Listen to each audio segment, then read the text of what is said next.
కాకినాడ జిల్లా తాళ్లరేవు మండలం చెల్లవారిపేటలోని ఓ ఇంట్లో భారీ చోరీ జరిగింది.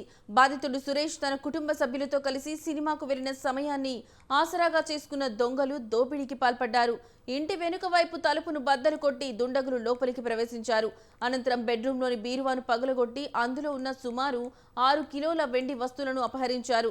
చోరీ చేసిన వెండి విలువ సుమారు 12 లక్షల నుంచి 15 లక్షల రూపాయల వరకు ఉంటుందని అంచనా వేస్తున్నారు.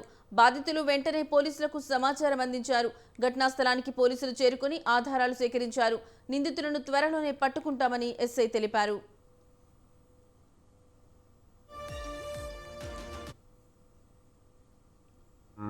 రాత్రి యానం సినిమాకెళ్ళి వచ్చేటప్పటికి ఇలా జల్లవారి వీధి అండి. జల్లవారి వీధి అవుతే ఇక్కడ రాత్రి సినిమాకెళ్ళి వచ్చేటప్పుడు దొంగతనం జరిగిందండి. సుమారు 6 కేజీలు పైగా వెండి వస్తువులు అన్నీ దేవుడి సామాన్లు, తర్వాత కంచం, తర్వాత పట్టాభిషేకం ఇలాంటియన్నీ మొత్తం అన్నీ చిల్లర చిల్లర సామాన్లు కలిపి మొత్తం 6 కేజీలు సుమారు ఉంటాయండి. కోరంగి మన సత్యనారాయణ గారికి ఫోన్ చేస్తే వెంటనే చెప్పగానే 1 గంటకి అలాగే చెప్పామండి.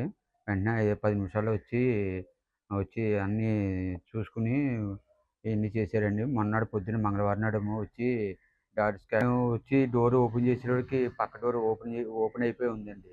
ఓపెన్ అయిపోయి లోన గదిలోకి బెడ్‌రూమ్‌లోకెళ్ళేటప్పటికి మొత్తం బీరువా అయి బద్దలు కొట్టేసి, సొరుగది బద్దలు కొట్టేసి దాంట్లో సామాన్లు, వెండి సామాన్లు ఇయన్నీ పట్టుకొని మొత్తం వెళ్ళిపోయాడండి. వెంటనే డౌటొచ్చి ఇలాగ అన్నీ పడిపోయి చిందరబందరగా ఉన్నాయి. దస్తావేజులు అన్నీ కింద పడిపోయి ఉన్నాయని చెప్పేసి వెంటనే కోరంగి ఎస్ఐ గారికి ఫోన్ చేసి చెప్పగానే వెంటనే వచ్చి ఇయన్నీ చూసుకున్నారండి.